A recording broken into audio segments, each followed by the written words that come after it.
Okay, let's start with you. This renewed call by the 44 lawmakers, what does this signal to you? What's your opinion about it? I see it as a wake-up call. I see it as a rebirth of conscience on the part of legislators. This is something that is coming not from a particular political party, but is a call coming from diverse political party at the National Assembly. Here is a man who had been in detention for a very long time, and the issues against him were very, very serious. Now, he's been in detention. Is it the problem of the judiciary not to be able to dispense the much expected justice, or that is a political maneuvering that is intended to keep him perpetually in detention? When the process that is expected to deliver justice is being, threatened, when it is not, it's been a subject of public suspicion, it threatens the confidence of the people in our judicial process. So for me, I'm not saying that he's guilty or not guilty, but as a human being, he has a right and is entitled to fair trial. The issues he raised are not personal issues. They're issues about a people. There are issues about a region. There are issues that Nigeria failed to address in the years in the post-Civil War era. When the Civil War or the Biafran War was fought and ended, there are certain issues that were begging for attention. And those issues were the need for this nation to sit and discuss the issues that led to the Civil War with a clear view of how to resolve them in the best interest of all the federating part of the Nigerian state. But that wasn't done. The greatest we ever had was the statement credited to Gowon, no victor, no vanquish. And the other one credited to Juku, they say, he who fights and run away lives to fight another day. No matter how we view the war, no matter how that war came, there are silent lessons that need to be learned. And as a nation, there are things we ought to have done. We are not the only country in the world that have gone up in arms against each other. There was the American war, there was the Sierra Leonean war, there was the South African conflict too. And in the case of South Africa, you see that the issue was racial. And after at the fall of apartheid, that as a nation who was responsible, they were quick to bring up to address that issue. They created the South African Institute for Race Relations. The issue of racism was dealt with, and today you see greater confidence in the South African state by South Africans. They believe more in themselves than even those who supported them during the apartheid regime. What does that tell us? That we have failed as a nation. So Nnamdi Kanu's issue is a very sensitive one. There is a very serious erosion of public confidence in our judicial system. And the only way that this can do is that there should be a deliberate political move, because whether President Tinubu likes it or not, he inherited this problem. Those who went after him are all gone. They've left it in his hands. And there is mounting pressure. The Southeast has been unsettled for a whole lot of time. So for us, in the national interest, particularly now that we are calling for national unity, it will only be proper for the president to hit the call of these lawmakers. 44 lawmakers are not joke. Okay. These are a significant population of the National Assembly, and the issue they have raised are quite germane. And we can go into a greater discussion so that the issues we fail to address during the post-Civil War Nigeria can be addressed. We can sit on a round table as a people and discuss this all-sensitive issue with a view to clearly put the past behind us and see how we can collectively reappropriate a common focus for ourselves as a people and chart the way forward. That's my position on this. And I think that the members of the federal legislature deserve commendation for this noble move. Okay, this is actually not the first time that some persons are coming out or going to meet the president. We've had different groups, but what makes this different? What makes this more? What makes this different? Yes, and then do you really think that the president would actually listen to this and actually do the right thing? In your own opinion, actually. Well, I am in no position to think for the president. The president is the president of the Federal Republic of Nigeria. And any responsible president should be a listening president. Nigerians have made this call severally, and at this time, it is coming from a sensitive quarter, the National Assembly. That is a call coming, if no matter the number of people, that an issue can attract and compel 44 lawmakers and the National Assembly to take a position on this critical, sensitive national issue. It is one that tells you that it is a serious matter. And I believe that if the president, who I know, should be, who I think he should be, who wants peace and who wants national unity, he should be able to. I think he should, in my own opinion, if I'm to advise him, I'll advise him to hit the core of the legislation, even if it's not a unanimous decision by the legislative arm, but that 44 national lawmakers or federal lawmakers will come together to say, Mr. President, enough of this drama, judicial drama. Drop this since it's not a personal issue, and let us look at the larger Nigerian crisis. And the Biafrans could be talking to the other parts of Nigeria and are equally talking. There are issues begging for attention, and convening that national dialogue will definitely assist us to enjoy some level of opportunity in terms of addressing the core issues that deserve attention at this point in our national life. Okay, we'll come back to you later on in the show. Let's come back to the studios.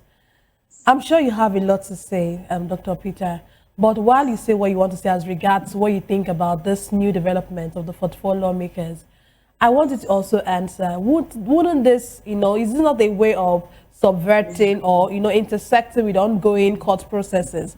We know that about November 20, he's supposed to have his, it's like a judgment, he's supposed to have his judgment read or his judgment, announced. But though I know that at some point he actually asked for that to be put aside. So what do you think about this new development on this Nnamdi Kanu's issue? Well, for me, I feel that it is a positive one, because knowing the situation that Nigeria is at this point in time, there's tension everywhere in the country. There's tension everywhere in the country. If you see just what happened there between Sunday and today, understand? And what has been happening, Nigeria is now at a boiling point.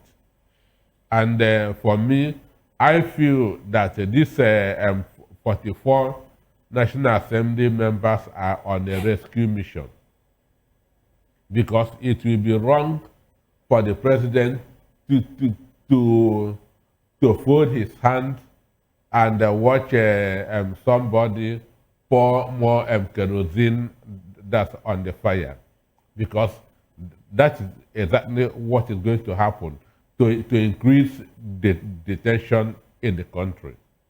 Because one, a lot of people believe in the struggle that Nnamdi Kanu is doing at the moment. One, it is recognized, self-determination is recognized by our own constitution, both UN Charter and the AU. So self-determination is never a criminal offense. So, and that's what and that's a struggle that he is leading, because at the end of the Civil War, Gowon declared what they called, or the famous 3R. That's reconstruction, rehabilitation, and reconciliation. So none of that was carried out up to date. Igbos have never been reconciled to the country. Understand me? Igbos has not been reconciled to Nigeria. Understand? So as I'm sitting here, I see myself as an Igbo man who comes to Nigeria to hustle.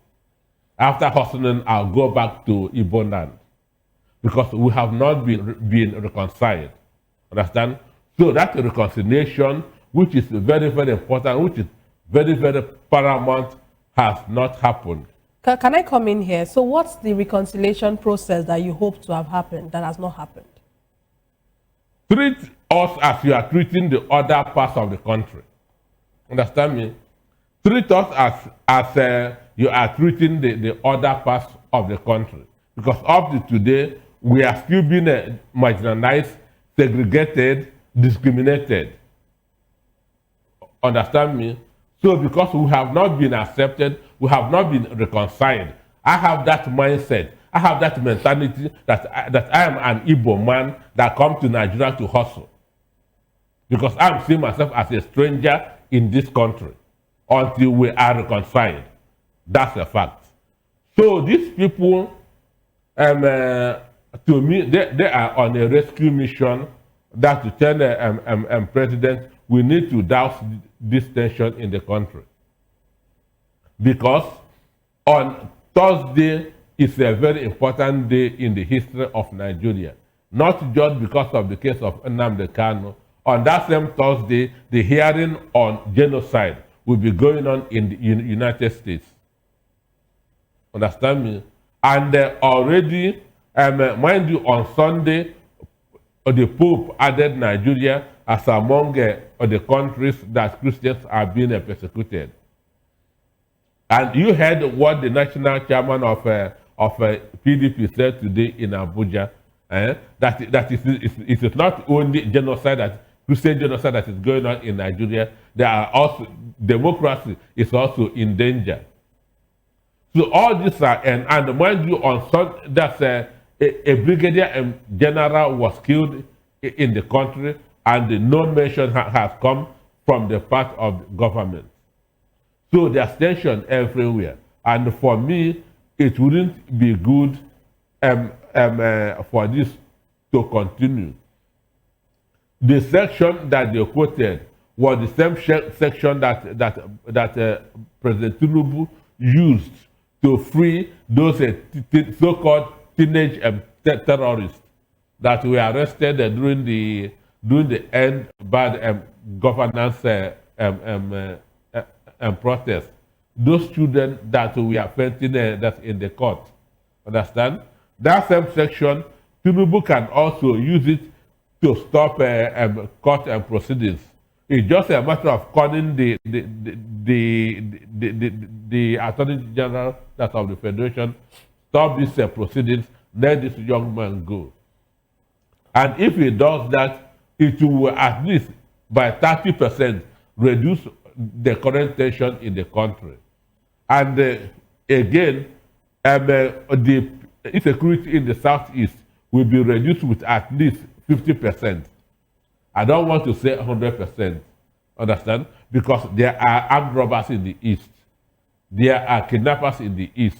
All this, they are not robbing, they are not kidnapping because of Nnamdi Kanu is in detention.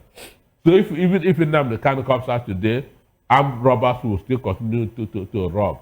Kidnappers will still continue to kidnap. But the agitation of Nnamdi Kanu being in detention would reduce by at least 50%. So which will be good for the country. So the National Assembly members did the right thing. It now behoves on the president to do his own and calm the situation in the country. Okay, I was going to ask you a follow-up question. Okay, so you know you said something that the president used the same section to release some teenagers. But those so teenage yes, so terrorists. yes, so the president So is he has aware. that constitutional power to do that. So he has constitutional powers. Why has he not done this all of this while? Does it not mean that he actually wants to, you know, he has his reasons for not releasing him? Because if he knows this, he knows the law, he knows that he can use this, and he has not done it. So what do you think could be the reason why he has not? It could just be that he might just want the court or the judge or the law to take his toll. Well, somebody might be leading his government into temptation, and he will find it difficult to deliver his government from evil. Understand me? Somebody, one judge somewhere, could be leading his government into temptation, so it behoves on him to deliver his government from evil. Understand? Because this, if Nnamdi Kanu is jailed, it's going to increase the tension in the country. Because this is about 50 million Igbos, both in Nigeria and outside, that are very much interested in this situation. Understand me? It is about 50 million Igbos, both in Nigeria and outside, and even non-Igbos, understand, that are interested in this case. So, and the president or the ball is on his court, whether that to continue with this fight or to reduce it. Okay, thank you. Let's move on to the next issue we have today. The Chief of Army Staff, Lieutenant General Y.D. Shaibu, has directed troops of Operation Fansanyama to intensify efforts to secure the 25 schoolgirls abducted from the Government Girls Comprehensive Secondary School in Maga, Kebbi State. He asked the troops to scale up intelligence-driven operations and ordered a relentless day and night pursuit of the kidnappers, urging that every available lead be pursued decisively and professionally. Governor Nasir Idris has assured desperate parents that the government is doing everything possible for the safe recovery of the girls. The National Association of Nigerian Students, NANS, has urged the federal government to take immediate and decisive action, describing the incident as a devastating assault on the nation's conscience and a stark reminder of the worsening insecurity facing schools across the country. The Senate has asked President Bola Tinubu to direct the Nigerian Armed Forces to immediately recruit at least 100,000 additional personnel to strengthen the fight against worsening insecurity across the country. You know, let me come to you, Lekia. You know, looking at the happenings in the last 24 hours, won't you say this looks like another case of the Chibok girls happening again?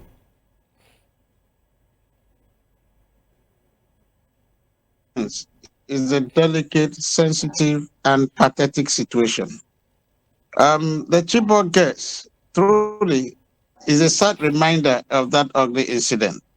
We know and can still remember how much that incident spun around the heart of the world, and the condemnation that came on the abductors and the failure of the Nigerian state to have responded adequately to the issue of public safety, you know, and not at that time.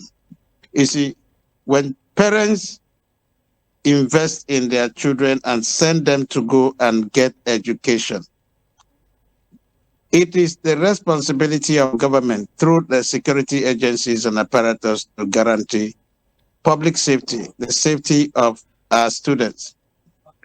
That it happened before, and up till now, the Chibok girls have not all been rescued, and that similar things have been happening over time. For it to happen again is a sad reminder of that very painful national experience. And it threatens the future of our dear country. It shows that we are not very coordinated intelligence-wise, because within security circle, when you talk about intelligence coordinated operations, there should be, you know, an overlapping situation that will make the military go proactive. Our security agencies, you know, should have been able to, you know, put certain things in place some precautionary measures, some surveillance measures that will ensure that when things want to happen, they don't, those people who are behind this evil scheme will not find it easy to just have their way. But for them to have gone into the government secondary, girls secondary school, MAGA, in Kebbi State, abducting 25 school girls, that is a slap and a big slap on the conscience of our security system. So I pray that they should, as a matter of fact, make this a very serious issue. And when I hear of this, the Senate saying they should, giving the president a right to recruit 100,000, no. Security operations that will be successful will always be intelligence driven. And there are indicators, there are things that will be done. They are professionals in their right, and they know what ought to be done. But that these people keep succeeding is an indictment on the intelligence of the military and how coordinated they are. A lot of information have been spinning out from operations and operatives, and there appear to be this consistent factor of conspiracy in all of this. So why would anybody want to grow insecurity, even if that's a very profiting business to such a person? Must that be the only way where you get money, at the expense of it? Festering insecurity in our country is an indictment on our collective sense of purpose, and it threatens our continuous survival because there is a guarantee that our human rights cannot be guaranteed. Our public safety cannot be guaranteed. And look at it, after the Chibok gets and all the concern, the agencies concerned ought to have put in place the best of approach and strategy to ensure that this never happens again. But here it is happening. It is a painful situation, and I'm weeping deeply in my heart. Do we withdraw our children from schools? Do we stop the girl child, or is it a war against girl child education? Remember, the Chibok experience, girls were targeted. And this one, girls are also the core victims. So why will anybody want to stop the girl child education? Who could be behind all of this? What should be done? What can be done?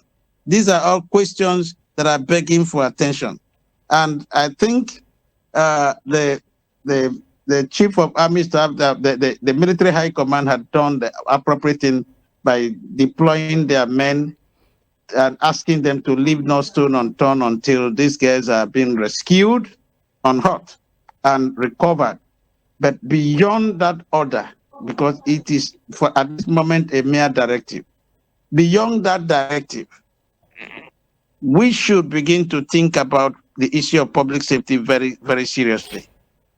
The girl child is becoming more endangered in Nigeria than ever before at this time.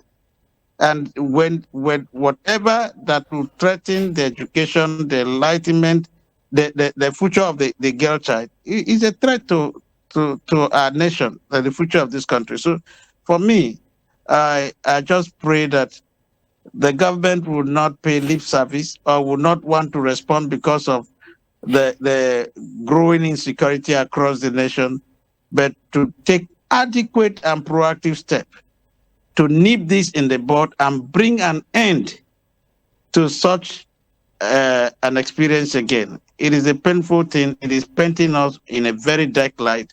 Imagine a country where everywhere you find insecurity breeding.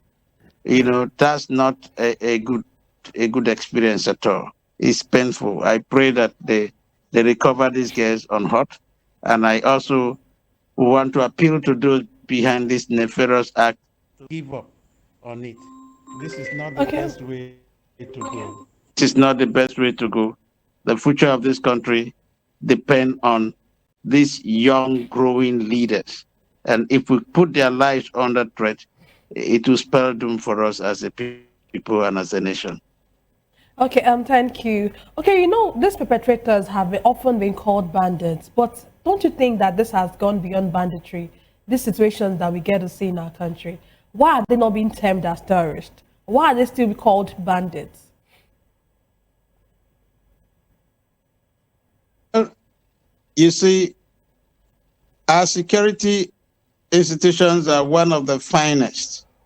But for you to work well, you must work under the right climate. You must get the right orders, and you must get the right motivation to deploy your intelligence on issues like this. Let me tell you something. If our reward system is such that when a soldier or a police officer or a security operative deploys his best, he gets rewarded and get recognized and heroic status, you know, they will want to give their best. But when you give your best, including harvesting critical information that will assist in nibbling crises and conflicts of this nature in the board, and they only get penalized, it tells you that all is not well with such a system. So for us to get it right, the military must do a thorough overhaul. And I don't see the idea of regular recruitment as a way out of this problem. Because sometimes you've created all manner of problem in the name of trying to be proactive in managing this conflict. And even the bandits, so-called bandits, some of them are repentant, as they branded repentant bandits or terrorists. They get integrated into the armed forces of the Federal Republic of Nigeria. When such a thing happens, how safe are those who are patriotic, those who are serious-minded? Because you can flood the force in the name of recruitment with bandits that will come to run a counter agenda against the purpose and essence of having a military or security formation in place. When you have internal conspiracies that will work or that can work against the good of the nation and save operations, you know, when information leak out, because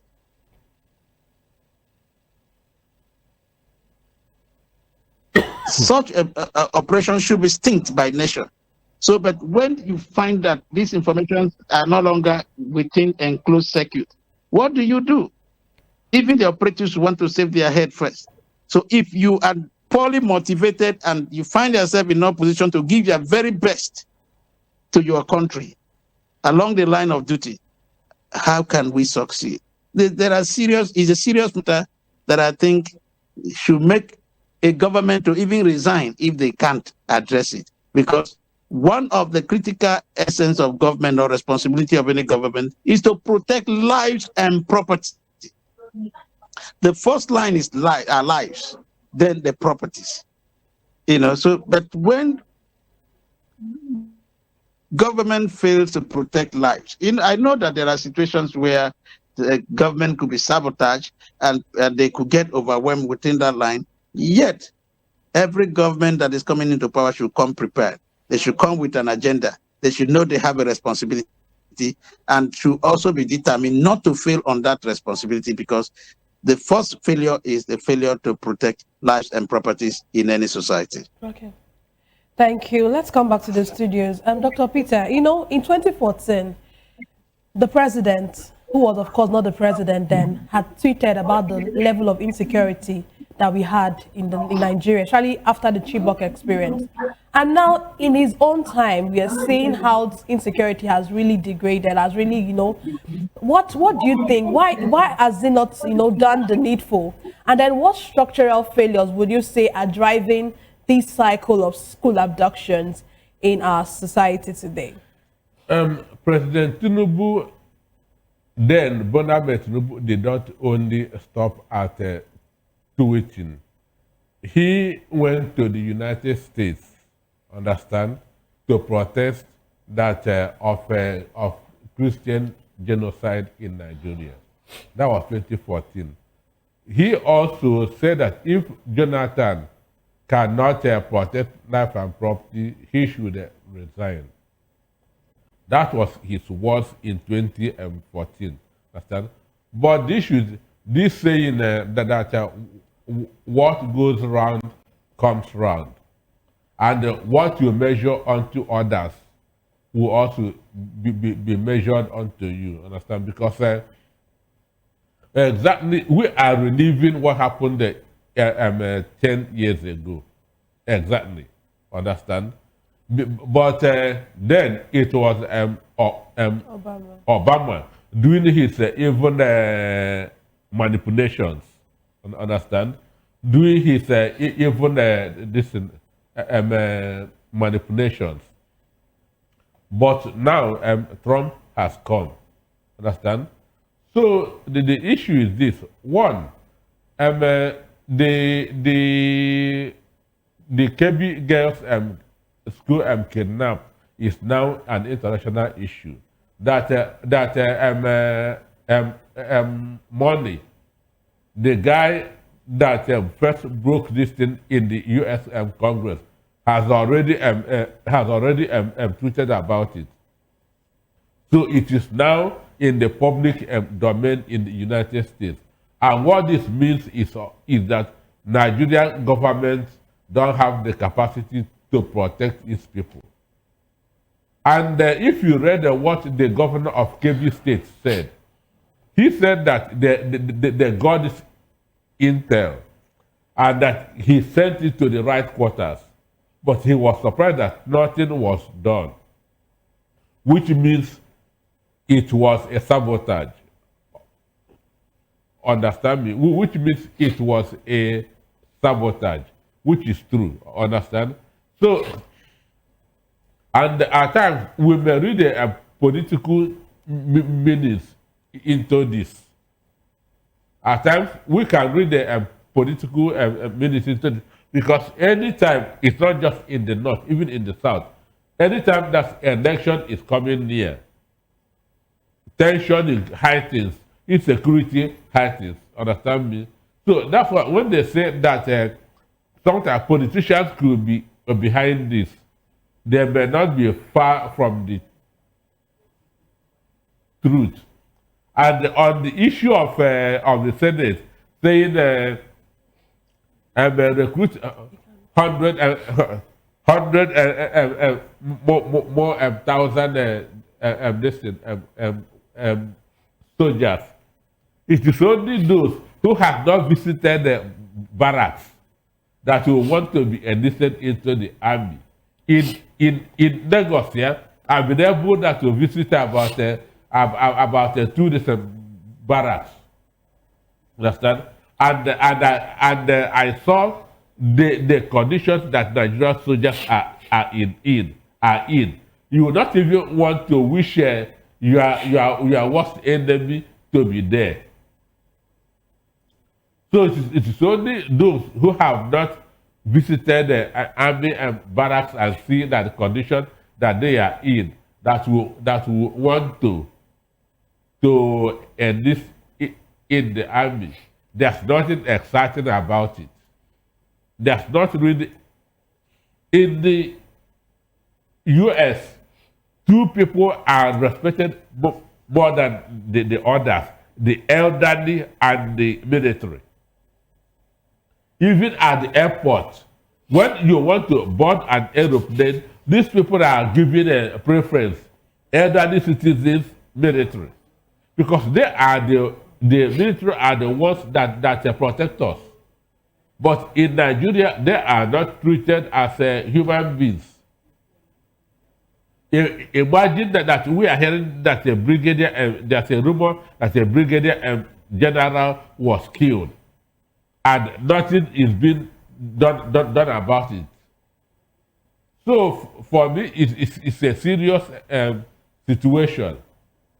It's a very serious situation. Okay, before we move to the next conversation, I wanted to just quickly talk on your take on the Senate's directive. Is that what we need at the moment, recruiting more people?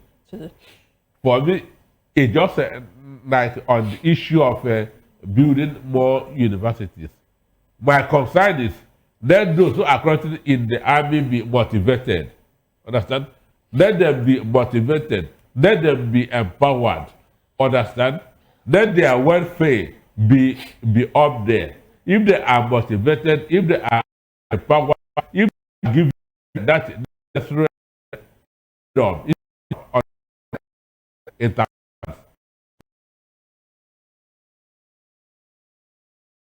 to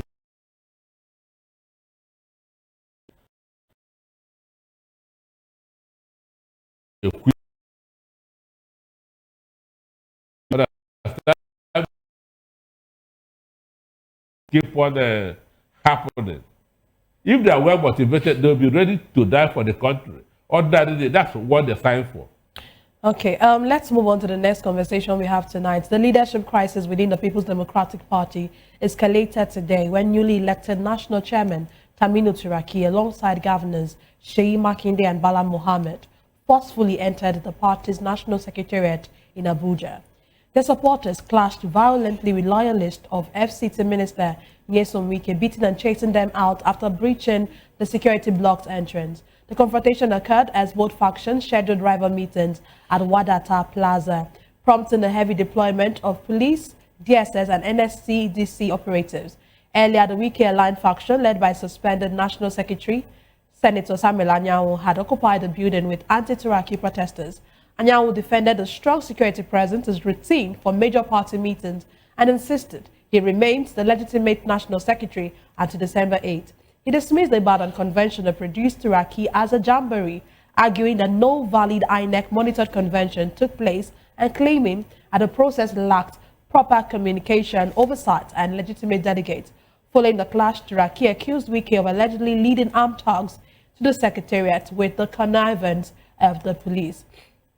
He vowed that his faction was ready to lay down their lives to defend the party's mandate, and he has also called on the U.S. President Donald Trump and advanced democracies to intervene and save Nigeria's democracy. Before we come to the questions, let's watch the videos and just see how whatever played out at the PDP Wadata house today.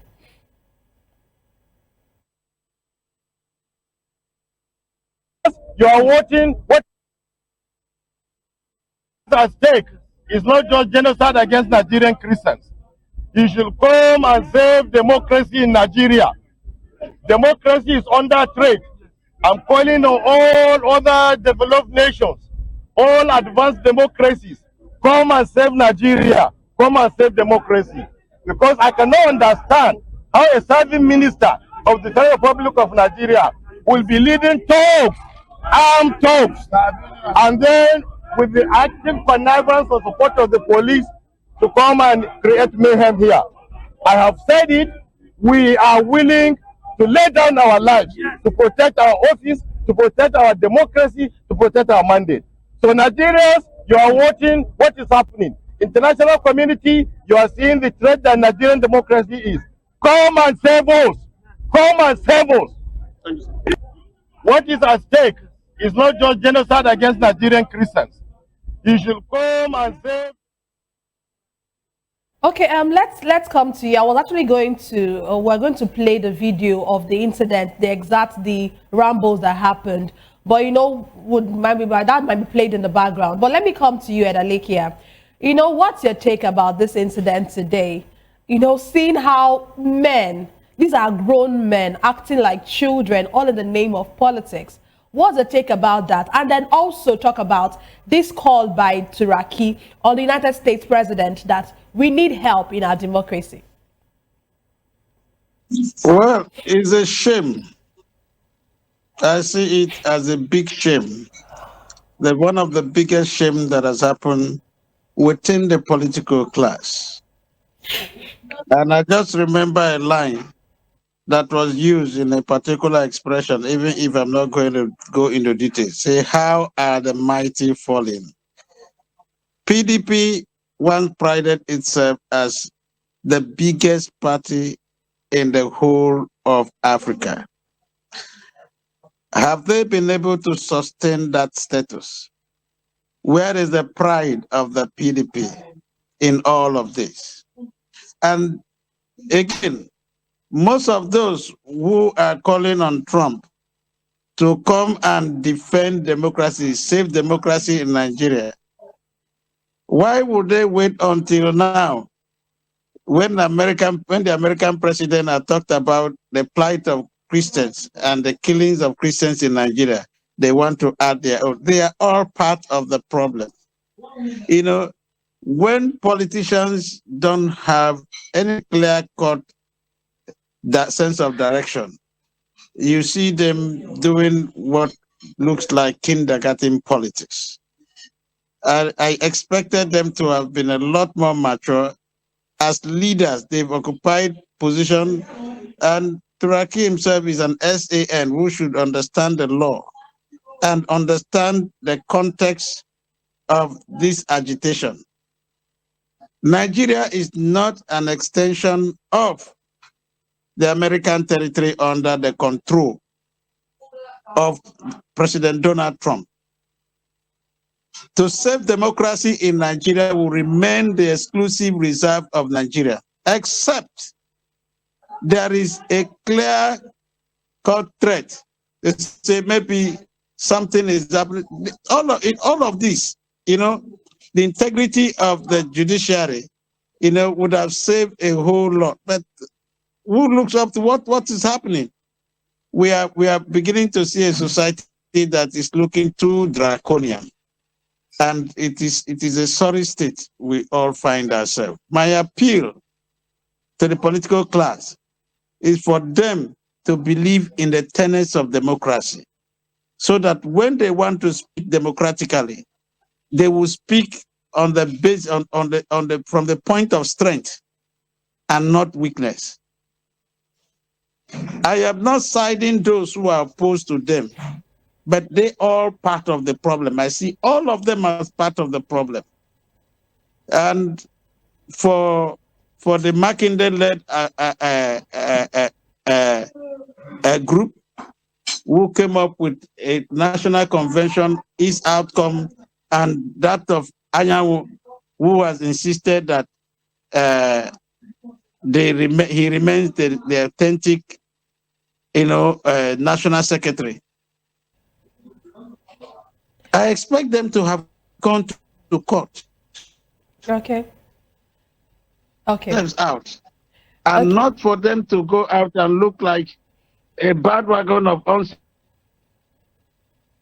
uncivilized out. Okay, let me, because of time, let me look quickly at the way they behave. Sorry for cutting here you. And there. I won't blame in the case of